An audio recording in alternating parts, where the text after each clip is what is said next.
Want red beans and rice that taste real nice? Ask Corey, he got the story. Want to make lasagna better than your mama? Ask Corey, he got the story. Want blackened catfish to be your main dish? Ask Corey, he got the story. Want to make gumbo without all the mumbo jumbo? Ask Corey, he got the story. Want a king cake that ain't no fake? Ask Corey, he got the story. Want to make a poor boy that'll bring your mouth joy? Ask Corey, he got the story. Corey Rocan, Food 411.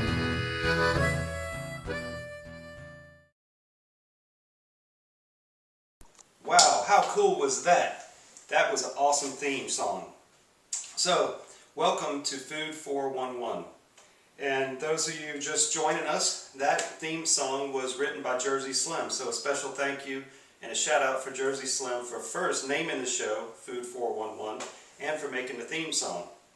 We're really getting professional around here. So, episode 1, before we start cooking, we are going to show you how to properly sharpen a knife and kind of tell you why we need to sharpen knives. So, in today's kitchens, the most common accident is getting cut by a knife.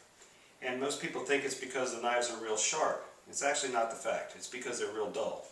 So imagine cutting something and it's hard to cut through. The knife has a tendency of moving over a little bit, and that's how accidents happen.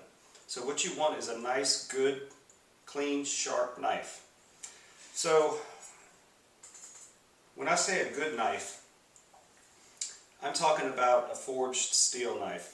So what that means is they start off with a big thick piece of steel, and then they beat it down and beat it down and beat it down, so that big thick piece of steel gets pushed down real small, so it makes it very, very strong. That holds an edge longer than a regular knife. So once you decide you get a good knife, and let me give you an example of a good knife. So this is a Henkel's brand. So if you go to like a Target or a Kohl's or what have you, you'll see a Henkel's knife.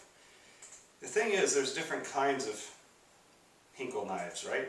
So if you look on the Henkels, they've got these little guys. If you see a one guy, that is like their economy brand. It's not as thick and hard of steel. So yes, it'll work, but it's not going to hold a blade quite as long. So you want to look for one with two guys, or any of your nice knives, like a Wusthof or a Schoen or something like that. So once you've got a knife, how do you know when it's time to sharpen it? So what you do is you take your knife and rub it across your fingernail and try to move it a little bit to the left or a little bit to the right. And if it goes a little bit to the left or a little bit to the right, your knife is dull and it needs sharpening. So everybody's seen one of these. It's called a sharpening steel. So you've probably seen cooking shows and you watch the chefs and they're right? Real fast. So let me tell you some do's and don'ts about that. So if I were to be a novice and I wanted to sharpen my knife with one of these, traditionally what you would do is you would take something like this, hold it like this, and take your knife down each side. The trick is you have to get exactly 40-degree angle for a Western knife. So 40 degrees. Do you know what 40 degrees is? Do you think you can consistently do 40 degrees on both sides? I guess the professionals can, right? You see them. But I would venture to tell you that they probably don't get it exactly perfect every single time. So how do we get a perfect edge on our knives? We spend a lot of money on these knives. This knife here lasts me forever. You can pass this down to your kids.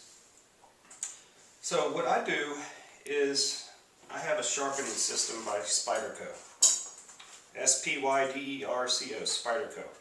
And what it uses is sharpening stones, and it uses ceramic. So I'm going to show you guys how this works. And one more thing, I'm going to tell you how a knife gets dull.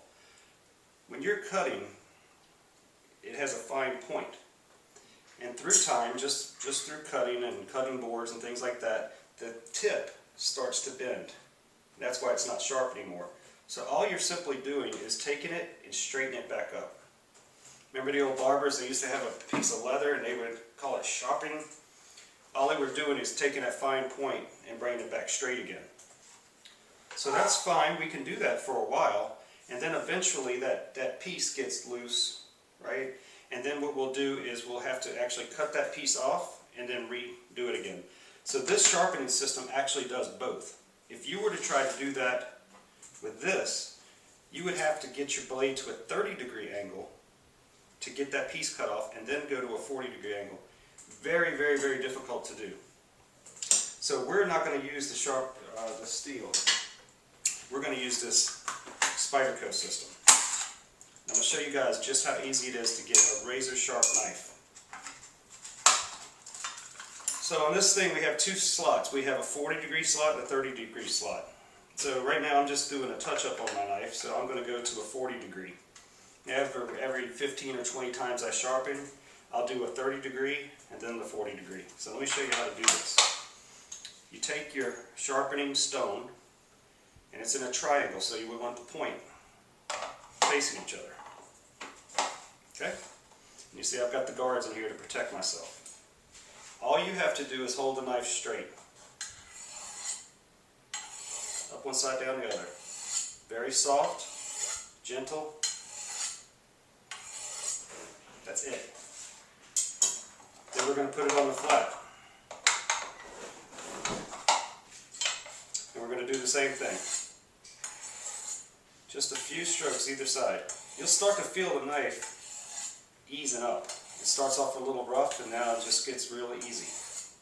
A few times each side. If you just bought one of these and you have an older knife that you haven't really done a real good sharpening, what I would do is I would start with the 30 degrees, do 10 or 15 strokes on each side, each one, and then go over to the 40 and repeat the steps. So now I've got the ceramic in here, and I've got the points pointed in. Just a few each side.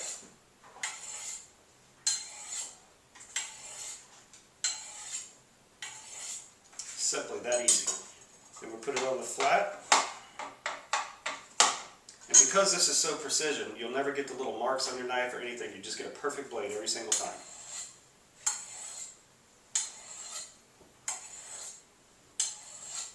Our knife is ready for the show tonight. Now, one other thing when using knives, never cut on something like granite. I've seen cutting boards out there that are made out of glass. Horrible for knives. That'll tear your knife up. You want to use a soft cutting board. The plastics are nice. Bamboo's nice. Any kind of very soft wood. Make your knife hold a blade a lot longer. So, it is that quick and done, and our knife is as sharp as a razor blade. So until next time, thank you for tuning in to Food 411. I'm your host, Corey Rocan. Thanks and have a great day.